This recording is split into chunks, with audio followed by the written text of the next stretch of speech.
दोस्तों, मोदी जी की तीसरी बार बनी इस सरकार में सरकार के तौर पर, प्रधानमंत्री के तौर पर कितने बदलाव आएंगे ये तो खैर आने वाला वक्त बताएगा। लेकिन बीजेपी के अंदर की डायनेमिक्स बड़ी इंटरेस्टिंग तरीके से बदल गई है। अब से पहले मोदी जी का कोई भी मैसेज था या दूसरे दलों से कोई बातचीत करनी होती थी या पार्टी के अंदर कोई बड़ी गतिविधि होती थी तो वो जिम्मेदारी अमित शाह के पास थी। अमित शाह केंद्रीय गृह मंत्री तो थे ही, लेकिन पार्टी के अंदर, पार्टी के बाहर, खास तौर पर सहयोगियों से बातचीत करने की जो जिम्मेदारी थी वो अमित शाह के पास ही रही है।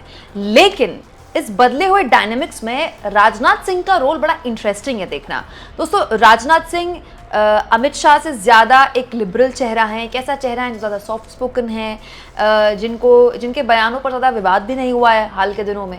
तो राजनाथ सिंह किस तरह से अपने घर में सहयोगी दलों के साथ मुलाकात करते हैं, बात करते हैं, लेकिन इस बातचीत में कोई एक सहयोगी दल क्यों गायब रहता है, इस पर सबकी निगाहें गई। राजनाथ सिंह ने अपने घर में दोस्तों सहयोगियों के साथ बात की, बैठक की लोकसभा के आने वाले सत्र को लेकर। सरकार के लिए हर लिहाज से चुनौती है कि वो लोकसभा में स्पीकर के पद और डिप्टी स्पीकर के पद में किसी भी हाल कॉम्प्रोमाइज़ ना करे, अगर उसे संसद अपने हिसाब से जिस तरह से वो सोच रही है वैसे चलानी है तो।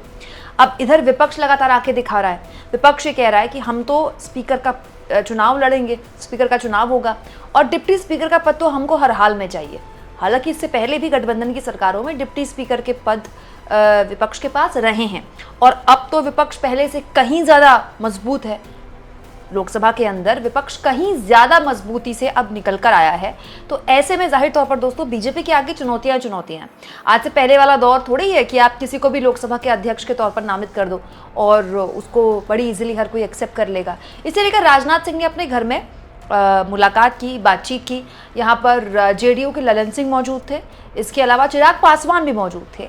लेकिन अजीब स्थिति ये रही कि इस आर्टिकल में कहीं भी मुझे टीडीपी की तरफ से कौन मौजूद था ही नहीं दिखा और मैंने और जगह भी खंगाला तो पता चला कि टीडीपी की तरफ से कोई भी सहयोगी यहाँ पर नहीं मौजूद था एनडीए का।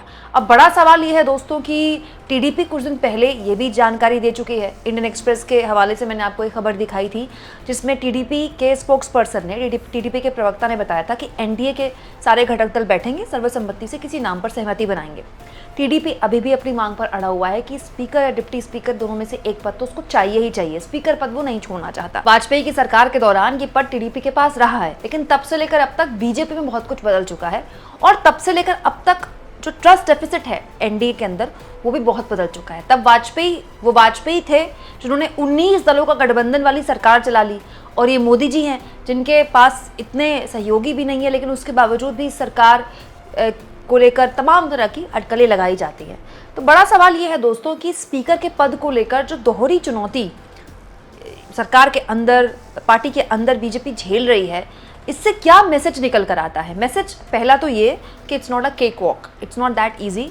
मतलब चंद्रबाबू नायडू, इसका मतलब ये है इस बैठक में चंद्रबाबू नायडू की पार्टी की तरफ से किसी भी प्रतिनिधि का ना होना, इसका मतलब ये है कि या तो वो माने नहीं हैं या फिर उनके पसंद के नाम पर मोहर लगे तो वो आगे बढ़ने को तैयार होंगे या वो आगे बढ़ेंगे।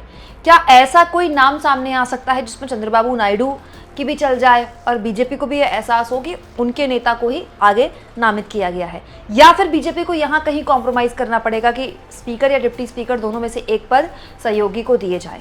बड़ा सवाल ये है दोस्तों कि ये सब कुछ उस सिनेरियो में हो रहा है जहाँ विपक्ष लगातार दो धारी तलवार पर बीजेपी को चला रहा है। एक विपक्ष कह रहा है हम वेट कर रहे हैं स्पीकर के नाम के लिए, आप किसको आगे बढ़ाते हैं, अगर उस नाम से हमें आपत्ति हुई तो स्पीकर का तो चुनाव होगा। अब आंकड़ों में कौन आगे बढ़ता है कौन पीछे जाता है वो एक अलग बात है, हो सकता है विपक्ष हार जाए चुनाव, लेकिन ये चुनाव होगा अपने आप में एक चैलेंज खड़ा करता है सरकार के लिए कि अब संसद में इतना आसान नहीं होगा बिल पास करवा देना, विपक्ष के सांसदों को बाहर कर देना। हर बिल पर सरकार के आगे चुनौती होगी। पहले उसको पार्टी के अंदर कॉन्शियसनेस बनानी है, फिर उसको गठबंधन के सहयोगियों को समझाना है, उसके बाद विपक्ष को भी समझाना है। हालांकि इसके लिए प्रयास शुरू कर दिए गए। किरण रिजिजू की मुलाकात हुई है मल्लिकार्जुन खड़गे से, जो कि राज्यसभा में विपक्ष के नेता हैं। मल्लिकार्जुन खड़गे से मुलाकात करके, पार्लियामेंट्री अफेयर मिनिस्टर हैं किरण रिजिजू, संसदीय कार्य मंत्री, तो जाहिर तौर पर वो चाहेंगे कि विपक्ष के साथ सामंजस्य हो, लेकिन विपक्ष किसी भी हाल में अब झुकने को तैयार नहीं किसी भी मुद्दे पर। दूसरा ये दोस्तों कि बीजेपी जानती है कि अब चीज़ें पहले जैसी नहीं रही। उसे अमरावती को भी समझाना है, पटना को भी समझाना है। दोस्तों अभी मैंने आपको ये खबर भी दिखाई जिसमें मैंने आपको बताया कि 19 तारीख को पीएम मोदी नालंदा यूनिवर्सिटी में उनका संबोधन है, वहाँ जा रहे हैं। लोगों को वाकई में हैरानी भी हुई कि अभी पीएम पद की शपथ लिए मोदी जी को 15 दिन भी नहीं हुए हैं और मोदी जी पटना जा रहे हैं। और पटना में कौन नाराज़ बैठा हुआ है आप जानते हैं, नीतीश कुमार नायडू जी के शपथ ग्रहण में भी नहीं गए। बाद में उन्होंने फ़ोन पर बात की उनसे, फ़ोन पर क्या बात हुई इसकी जानकारी भी नहीं आई है। नीतीश कुमार की तबीयत खराब होने की खबर आई, लेकिन लगातार सोशल मीडिया में वो एक्टिव हैं उनकी तबीयत को लेकर भी। अब दोस्तों मोदी जी पटना जाएंगे तो नीतीश कुमार से मुलाकात करेंगे तो कोई ना कोई बातचीत होगी तो क्या होगी। नीतीश कुमार को लेकर बहुत सी अटकलें हैं। वो चाहते हैं कि विधानसभा भंग हो, मलाईदार मंत्रालय नहीं मिला, विशेष पैकेज की मांग लगातार नीतीश कुमार भी करते रहे हैं। दोस्तों इसके अलावा नीतीश कुमार बिहार के लिए स्पेशल राज्य के दर्जे की मांग लगातार करते रहे हैं। तेजस्वी यादव वहां आंख दिखा रहे हैं, झुंझुना पकड़ा दिया दिल्ली वालों ने आपको ये कहकर बार बार। तो नीतीश कुमार को भी बिहार के अंदर पॉलिटिक्स करनी है ना। तो बड़ा सवाल ये है कि ये जो गतिविधियां हैं आप देखिए कितनी तेजी से बदल रही हैं। 19 तारीख को मोदी जी पटना जा रहे हैं, राजनाथ जी अपने घर में मुलाकात कर रहे हैं, लेकिन उस मुलाकात में तमाम सहयोगी आ रहे हैं, चिराग पासवान आ रहे हैं, जेडीयू की तरफ से ललन सिंह आ रहे हैं, लेकिन टीडीपी की तरफ से कोई क्यों नहीं आया? क्या उनको नहीं बुलाया गया या फिर बुलाया गया और वो नहीं आए?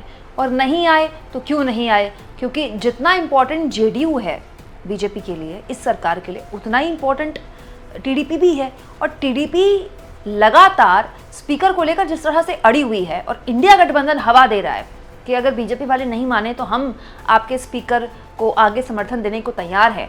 बहुत चीज़ें हैं दोस्तों जो अंडर कार्पेट, पर्दे के पीछे चल रही हैं और वो लगातार बदल रही हैं।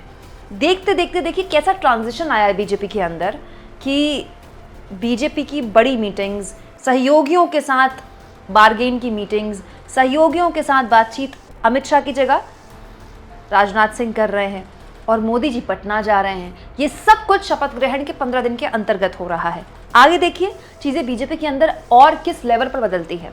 बदलाव लोकतंत्र में अच्छा है दोस्तों।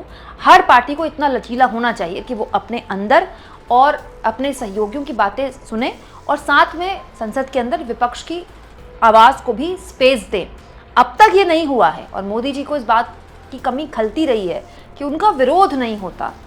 इंटरव्यूज़ में उन्होंने बोला था चुनाव के दौरान कि विपक्ष उस तरह से विरोध मैं मिस करता हूँ, उस तरह की बहस। तो इस बार संसद के अंदर मोदी जी को ऐसी बहुत बहस सुनने को मिलेंगी जो मजबूती से लोकतंत्र के मंदिर में विपक्ष उठाएगा। बड़ा सवाल ये है कि इस बदले हुए माहौल में बीजेपी, नरेंद्र मोदी अपने आप को कहाँ देखते हैं और आने वाले 8-9 महीने में कहाँ तक टिक पाते हैं, इस पर लगातार सबकी निगाहें हैं। आप इस मुद्दे पर क्या सोचते हैं दोस्तों?